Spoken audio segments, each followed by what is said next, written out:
Okay, this is the week of Tanis Esther, and next Shabbos is Shabbos Parshas Zohar. Then, of course, we have Motzi Shabbat, Purim on Motzi Shabbat and Sunday, and then we got Purim, right. We're going to go through some of the highlights of the Megillah, and then we're going to read you a very funny poem that you should print it. It's on Torah Anytime already, right on my site. It's called My Bar Mikvah Speech. That is awful funny thing for Purim. That'll be at the end. Let's first do some of the highlights of the Megillah. Now, in the Megillah, Esther, you know there are 5 Megillahs. One of them we read in Esther, and before Megillah's Purim, which you read on Megillah's Esther, we have to fast, but you can't fast the day before Purim. That's Shabbos, and you can't fast on Shabbos except Yom Kippur. But that's a Yom Tov Midaraisa, and Purim and Tanis Esther is not a mitzvah deraisa.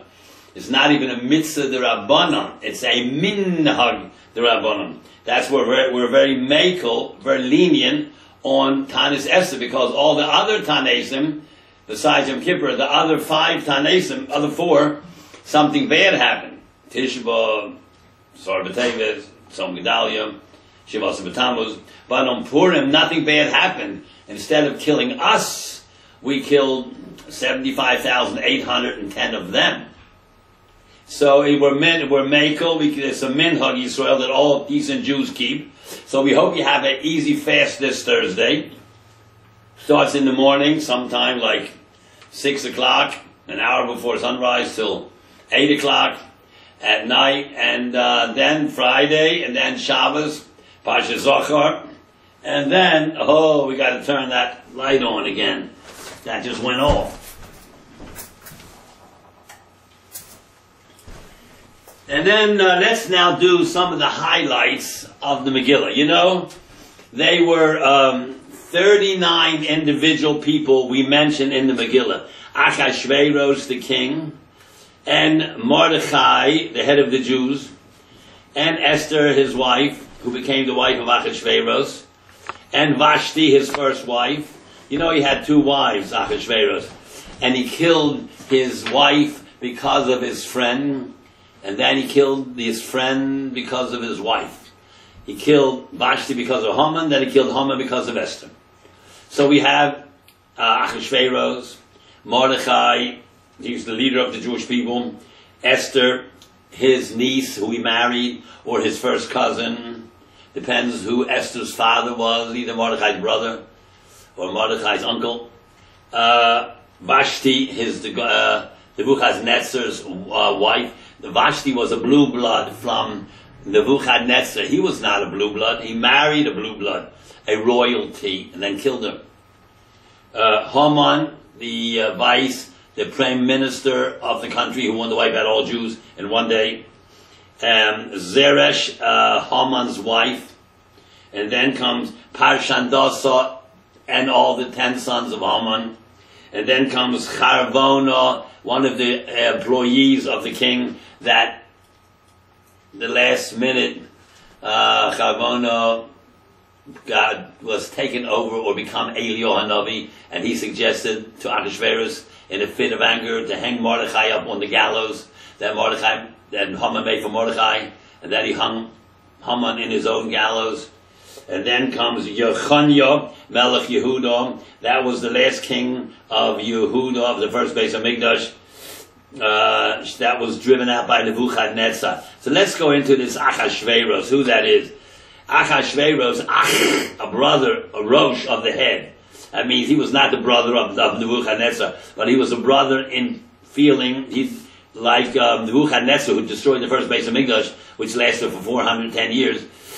And 70 years later came this person who married Achashverosh, his great-granddaughter, Vashti, and he wanted to wipe out all the Jews. And he really didn't want to, but his right-hand man, Haman, said wipe them out, so he agreed. No, the Gemara had the discussion in Megillah about the Megillas Esther, is Achashverosh a typish, a fool, or a chacham? Well, maybe he's a fool because he killed his wife due to his friend, and then his friend due to his wife. Or is he smart? He made a party for everybody, lowered their taxes. Achashverosh was a king after Koresh. Koresh was a guy. Koresh was a tzaddik guy. God wanted to make Koresh Mashiach, a guy, yeah? And, alright, so,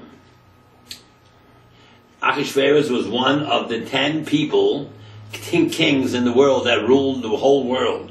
First was Hashem in the beginning, and then it came Nimrod, who threw Avram in the Kivshanaish, and then it came Pharaoh, Mitzrayim, and then it came Yisrael. They were on top for 900 years, and then came Nebuchadnezzar, and then came Achashverosh, number 6, and there was more, and different kings until eventually it's going to be number 9 will be Mashiach, the king of the whole world, and then Hashem Yisborach will take over again and be the universal ruler.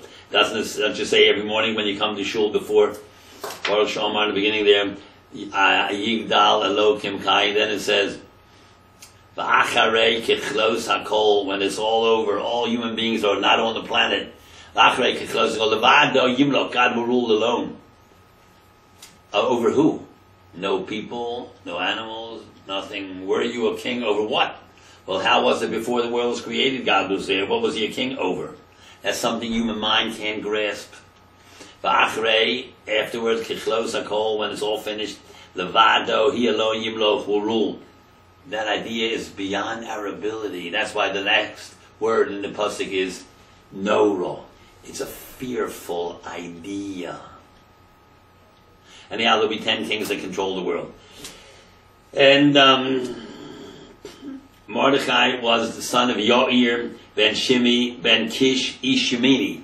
He came from Binyamin, Yemini. But he says Ish Yehudi, he came from Yehuda. So his mother came from Yehuda and his father came from Binyamin, so it was Ish Yemini. Now in his line, Mordechai, there was kings. Because you know who else was from Binyamin who was a king? Shaul HaMelech. Shaul ben Kish. He was from Binyamin. So in Binyamin and Rachel's line, they had 2 lines of kings. Binyamin, Shaul, Mordechai, and Yosef was a king, right? And Mashiach ben Yosef. So Rachel had in her kingship. So did Leah, Yehuda.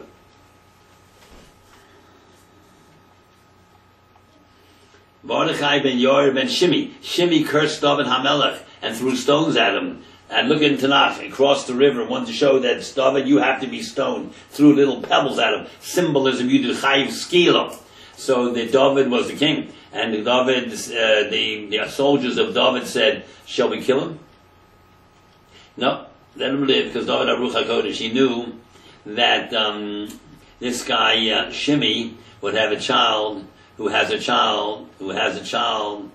This Shimi would have a son, Kish, and who would have a son, Mordechai. So he let Shimi live, and then when David died, and Shaul and Shlomo became the king at 12, Shlomo got his hitman, Ben Yehoiada, to bump off Shimi. He says, David told him, don't let him die naturally, kill him, because I want to do him a favor by saving his, shouldn't go to Gehenna. So if you die of Misa Meshuna, you don't go to Gehenna. So he wanted to do, and Shimi was Shlomo's Rebbe. David's son Shlomo's Rebbe was Shimi. So he said, how can you kill your Rebbe? But he's 12 years old. He says, you have to be a man. Take care of it. You personally don't do it, but you get someone to bump off Shimi. Because if you kill him, Misa Meshuna, you're saving his life. You won't go to Gehenna, go to Gan Eden. All those 6 million Jews who were killed by the Nazis, they called 6 million Kedoshim. Now we know very well that most were not religious. Why are you Kedoshim? Because you were killed because you were born a Jew. You had died of Misa Meshuna, gassing, shooting, starving, beating, whatever. That makes you a Kadosh right away. 6 million Kedoshim. That's a pretty big carbon. That indicts the whole world. They'll pay for this. when Mashiach comes, there'll be very few people left in the world, decent Jews and decent Goyim. Tzaddikim of Jews and tzaddikim of Goyim. Those who want to do the right thing. There'll be no population problem. And now we get to Esther. She was called Hadassah. Hadassah is green, myrtle. She really was ugly, but Hashem made her look beautiful. And Ahasuerus loved her from all the girls, the virgins, took her, even though she was 60 years old. So, Esther Hadassah, and her Jewish name was Hadassah. Esther comes from a Greek word, Estella, a star. Stella. Astula, Estel, that's a Greek word. Now she was Mordechai's niece, or first cousin, because Esther's father, Esther Bas Abichail, either Mordechai's brother or Mordechai's uncle. So if it's a brother, it's his niece. If it's his brother, it's his niece. And if Abichail is Mordechai's uncle, it's her first cousin. His first cousin, he married her, became a wife. Vashti was the daughter of Belshazzar. Belshazzar is the brother of Nebuchadnezzar, both children of Nebuchadnezzar. Haman Hoagogi, he came from Agag, Ben Hamadosa. Now, when Shaul was supposed to kill the king of Amalek, Agag, he let him live one night. A man had a relationship with a woman, who eventually had a son, Haman Hoagogi, because he's related to the king Melech Agag that Shaul did not kill. And Agag comes from Amalek, which is Esav's grandson. Esav, Eliphaz, Amalek. Amalek had many children. One is Agag, and Haman is one of them.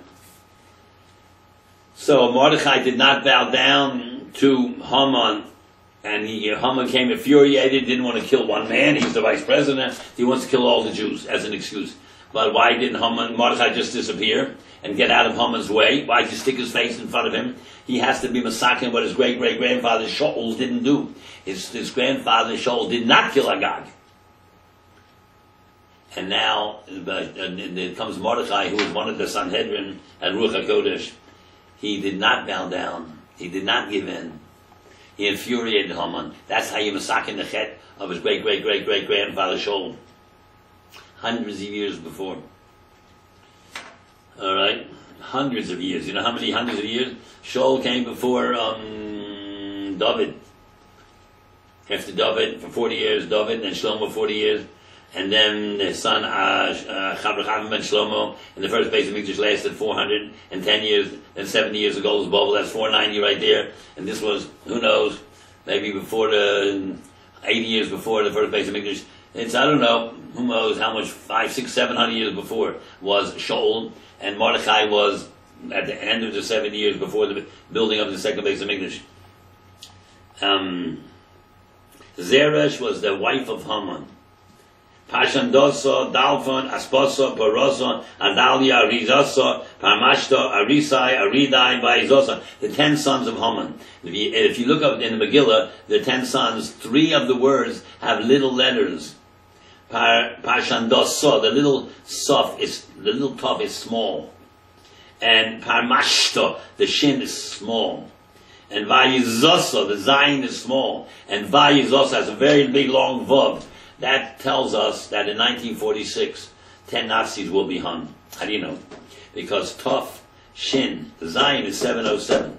And the big Vav is the 6th millennium, 5707. That happens to be 1946. And the 10 Nazis were hung. And therefore, before the last one got hung, his name was Julius Streicher, Yamach Shemo, the editor of the Sturmer, the Nazi newspaper, anti-Semitic newspaper. When they put the hood over his face in Nuremberg schoolhouse, 5 o'clock in the morning, 1946, he looked at the cameras and all the newspapers of the world were there. He was the 10th one to be hung. He said, Purim Fest for Juden, Purim Fest for Jews, Purim holiday for Jews. He understood that on Purim, thousands of years before, there were 10 B'nai Haman hung, and he was the 10th Nazi. And there was 11 children of Haman. One committed suicide. You know that, the girl. And there were 11 Nazis. The night before, one committed suicide. And 10 of them was hung, just like the 10 Nazis. He said, this is Purim for the Jews. Which means they won. We lost. You know what day that was where he got hung? The Allies had finished the trial. They put it off.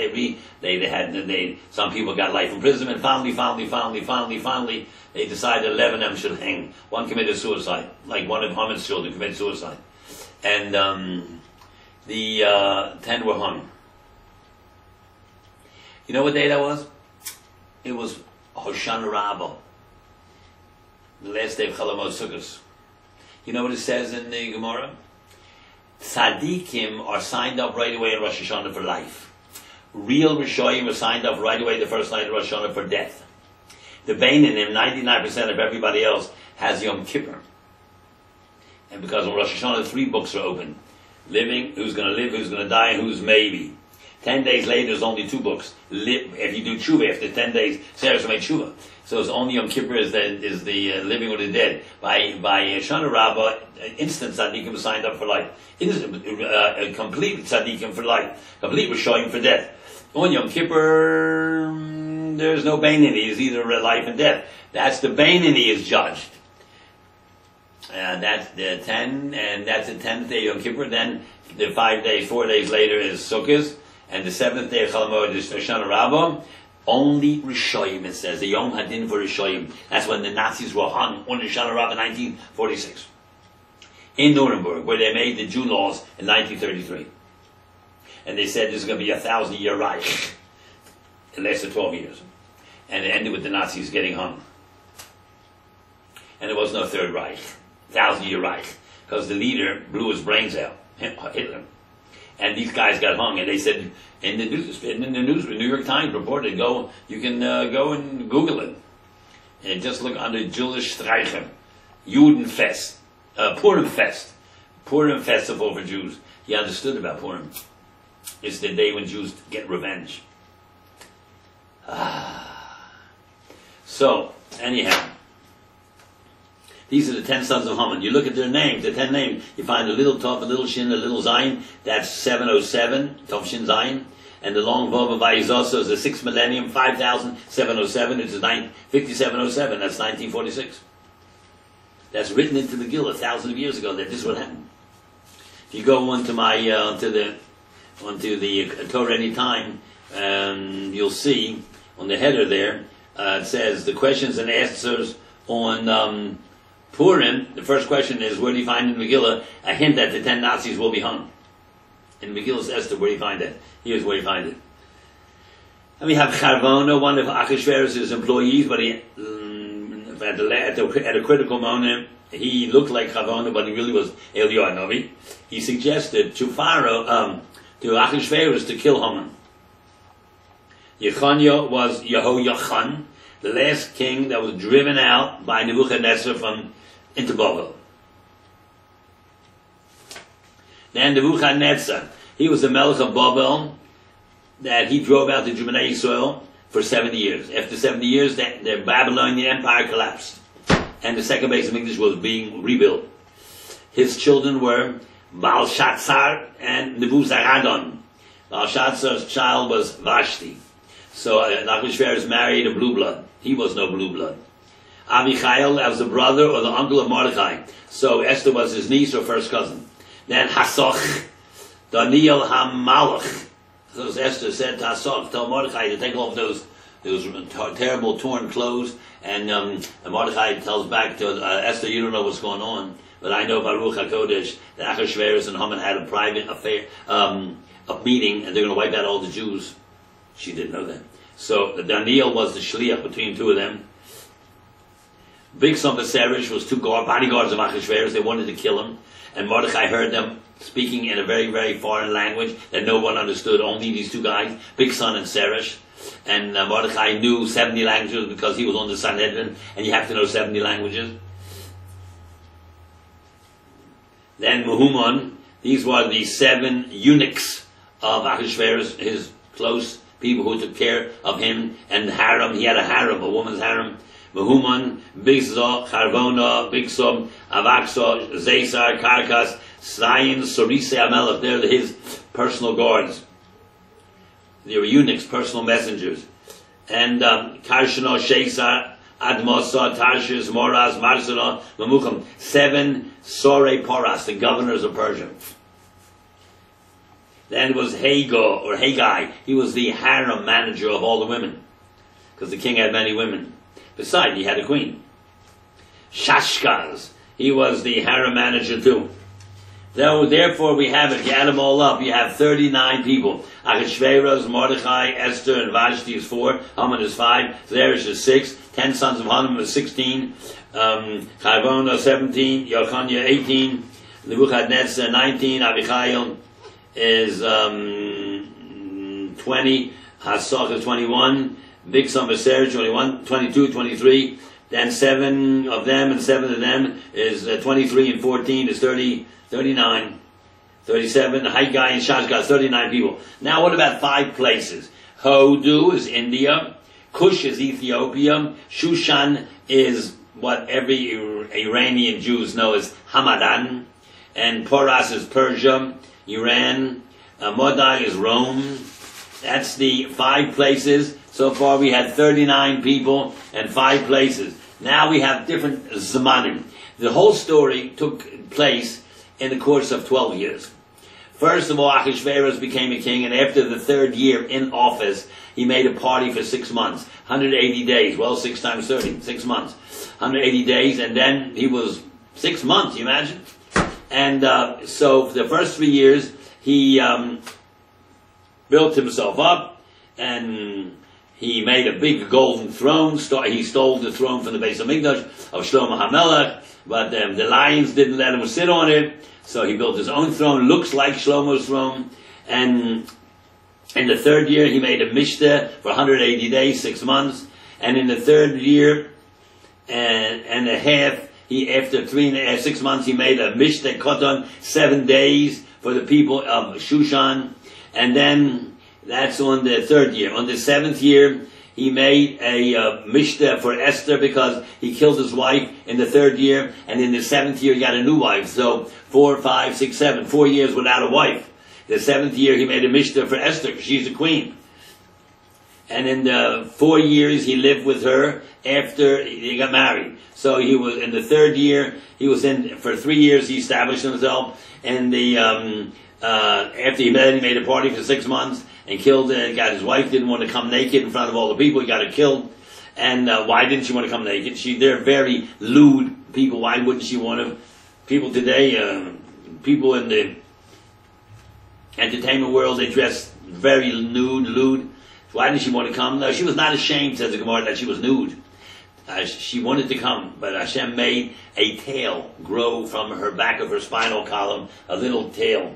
And she was ashamed of that. So that's why she didn't want to come in front of all the men. It says in the Megillah, she should have the crown of the queen's crown on her head. Only the crown. And therefore he got her killed. He was furious, he was drunk, he got her killed. So for 3 years he established himself.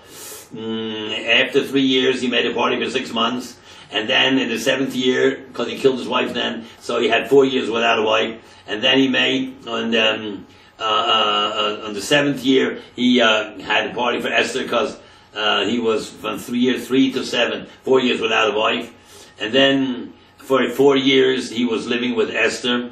So 7, 8, 9, 10, 11. And on the 12th year all this stuff happened. But Haman getting hung.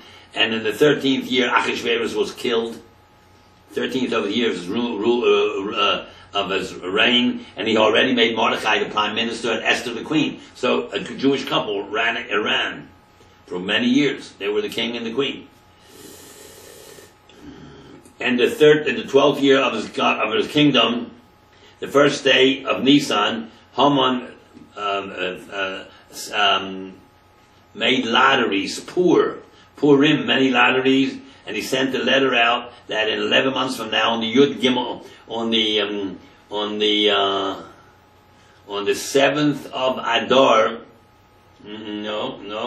he came out that on the month of Adar. In the month of Adar, he knew that Moshe died in the month of Adar, the 7th of Adar, but he didn't know Moshe was also born then. He said, we'll wipe out the Jews in the month of Adar, which day? The 13th. That's why, and the Jews after 11 months, after Mordechai, Haman's letter, 70 days later, he was killed. 70 days later, Mordechai sent out his letter, and the Jews have right to bear arms and protect themselves. So, 11 months later, on the 13th day of Adar, when we are fasting, Shivos B'Tammuz, the Jews were fighting the Goyim, and in 2 days they killed 75,810 of them. And no Jews. That's not a miracle? That's why we fast on the day before Purim. This year we can't do it the day before. It's Shabbos, so we fast on Thursday. Why do we fast? Because when Esther told Mordechai, I heard that when Mordechai told Esther that he knows by Ruach HaKodesh that Achashverosh took off his ring and gave it to Haman, to kill all the Jews, because Haman didn't like one man, Mordechai. He wanted to wipe out all the Jews. So only Mordechai knew that. He sent this private messenger to Esther to tell her that Jews are going to be wiped out 11 months from now. So she decided to tell Mordechai that all the Jews fast for 3 days, animals and people. 3 days. That was Erev Pesach, and the second day Pesach. Haman was hung on the second night of Pesach. Because Esther made a party for Mordechai, for Haman and Achashverosh, and Achashverosh said, why do you want the Haman there? I want to ask you something. I want to ask you, and she invited Haman. He was thinking, what did Esther and Mordechai have together? Esther and Haman have together. Why do they need him? Maybe they want to take over the government and kill me. So he came to the party. He says, no, tomorrow night, come again. So he came again. That was the second night Pesach. So the Jews had been fasting on Erev Pesach 13th, 14th, and 15th. And the 15th night, she said, Achashverosh, my husband, do you know that you don't know what religion I am, or where I was born and when I was born. But there's a certain man who wants to kill me.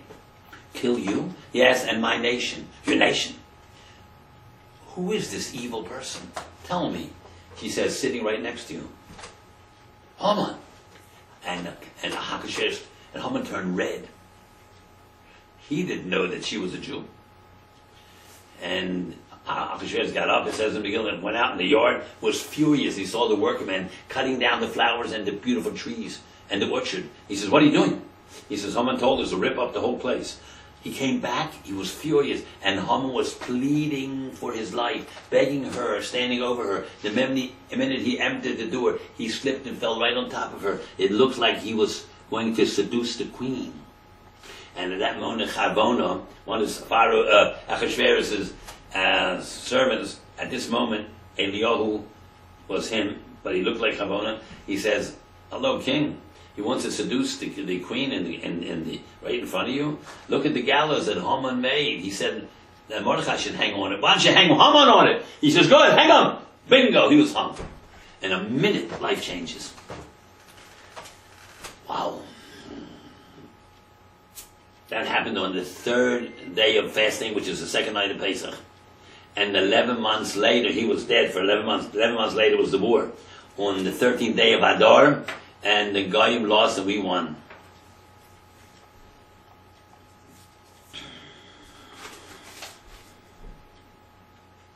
There's 4 mitzvahs.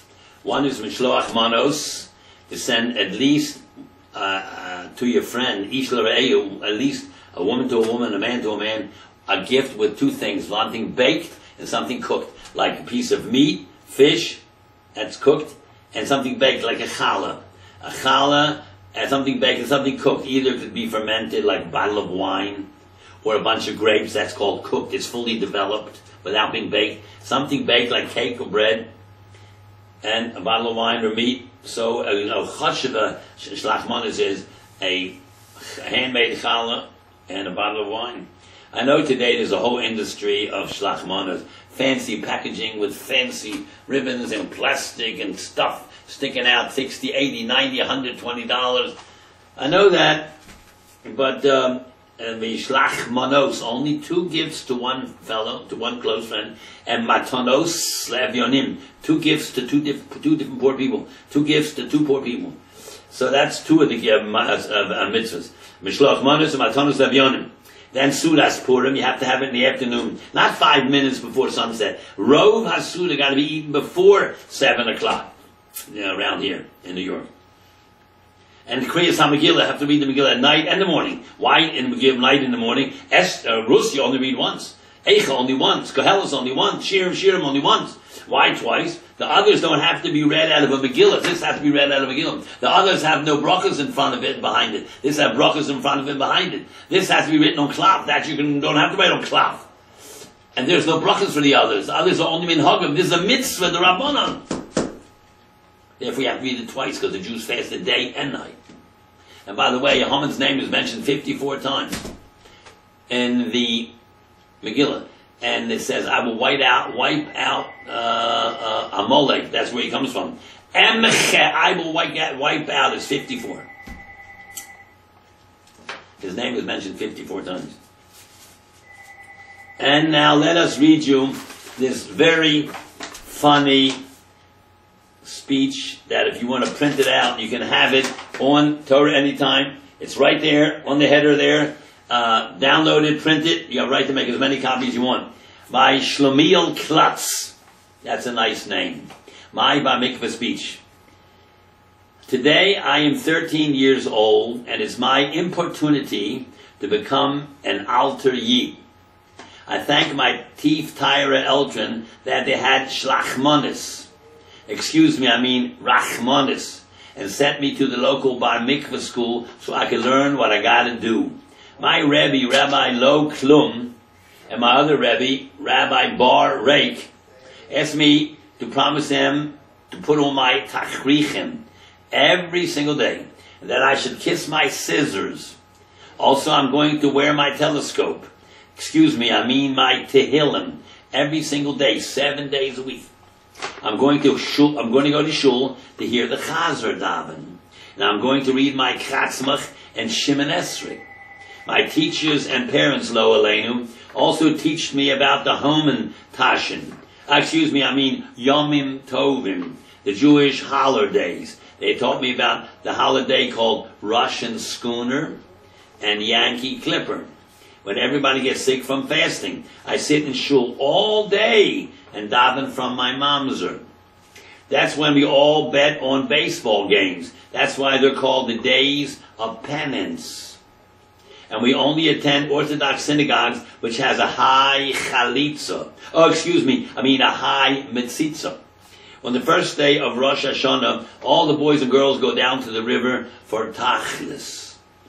Then comes Sikkos, when they all go to the sukkah and get sicker from the liquor. That's when my grandfather comes home from school with a lulu and a hayshrik to shake. Then there's the holiday of Passover, when we all go to my grandfather's house. We all eat our zayda.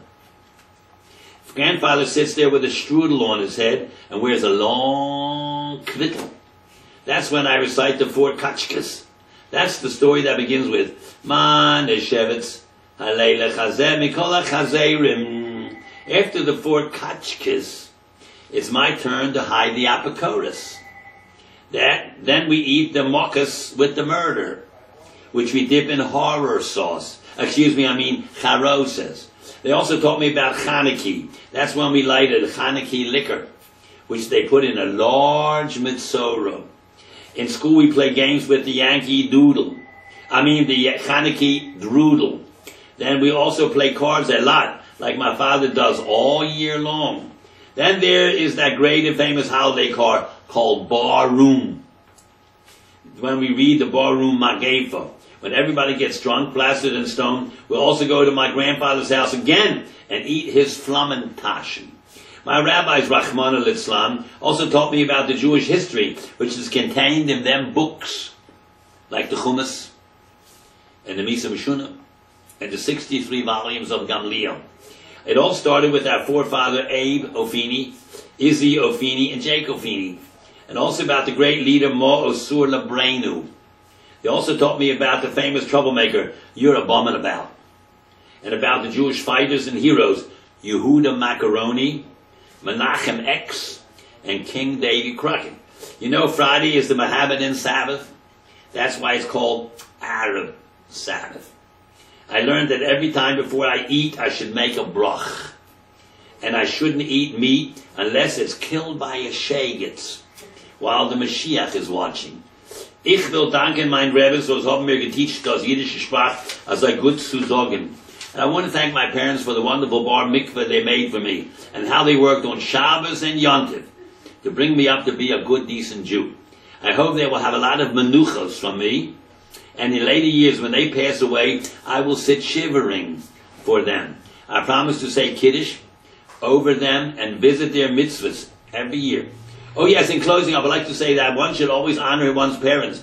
My mother, Olav Hashalom, was a real Eishes Ish, and she came from a very fine yichud. It's funny, no one spoke about that. She would always wear a kichel or a shtetl on her head. Everybody knew her as a real and fine Isha Kedesha. And her behemisha cooking was unbelievable. For Shabbos, she baked the best chalishes in the neighborhood. Before lighting the Shabbos Kneidlach, she used to put money in the kishke. She was head machashefa of the burial society that was called the Chevra Shas. She ordered that all bereaved should be treated as a meis mitzvah and use only mayim shalonu for the tahara. And the 7 close relatives, you know, the Shiva Nikiyim, to be treated with respect.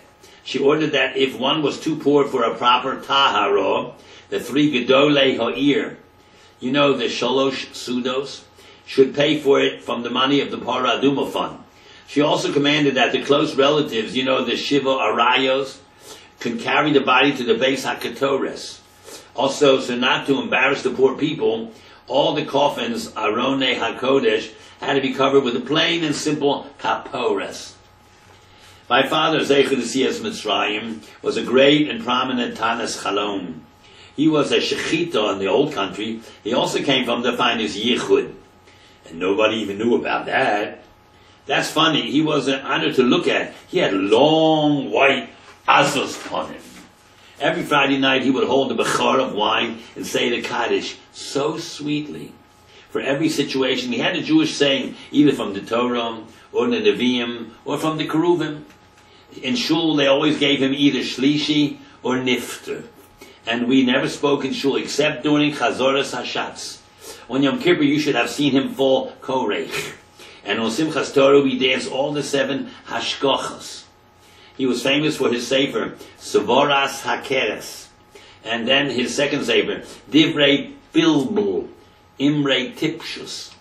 He was president of the congregation called Rodfei Tzedek Kesef. Rodfei Kesef and Anshe Mirmo of Kelm.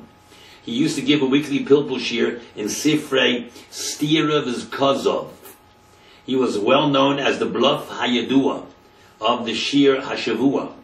He used to tell me and my 2 brothers, you know, Yankel and Shmuel, that we should always thank Hashem that we are not following the path of immorality and perversion. In fact, there's a daily bracha we say about this. After Birchas HaTorah, you know, it's the one that goes, Shalom, Osani Gay. Hashem will punish them one day, as it says, Heishiv Gemul Al Gayim. He was a partner of the well-known old age home, Genevische Stick Nursing Home, in Bedminster, Massachusetts. He was loved by his friends and his customers, and also he did not understand Yiddish. They nicknamed him Ganav V'Kaptson. When he got old, lived out his life at the Ir Hanidachas Geriatric Rehabilitation Center, his 2 brothers, So Rare and Mo Rare, got in trouble with the Jewish authorities for selling look-alike plastic estrogen, Mehudorim, and microchips in the Tefillin Shel Rosh that answered every Kaddish with a very loud Amen Yehi Shmei Rabba. These 2 uncles of mine had a very fancy funeral at the Mekor Hatuma Funeral Home. May they both rest in pieces in Gehenna, New Jersey. I would also like to thank my other 2 brothers, Pesach and Pesach Sheni, for helping me with this bar mikvah speech. I forgot to mention my brother Yankel Klutz. In yeshiva, he grew long curly peiros. And he helped, and he learned with such haskalah. He learned Bava Kama, Bava Metzia, Baba Maises, he knew every din and cheshbon. He just loved to the Mashiach's Musar snooze.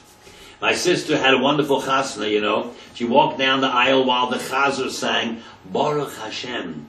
And let me tell you, the challah was just beautiful when she stood under the chutzpah with her cousin. Her shver and shvister were simply crazy about her. You should know that we are very strict ourselves, you know. We're terribly fussy about our meat. It has to be the best hashkofa. And we only use chelev Yisrael. And at our Purim Suda, we always serve stuffed gachkas. And for Sukkot, we pick the finest hadassim and the finest averos. I really schlepp nachas from my family, and I'm sure they'll all grow up to be Roshei Svivos, busy with Kever Rechokim. And then Yirsa Hara will all have a Siyata Jishlemo with all of our children. In closing, let me wish you every success in our own Mama Lokshin, Atzola Rabo, and I mean Aleichem Hashol. Thank you so much for listening. Have a very freilich Purim.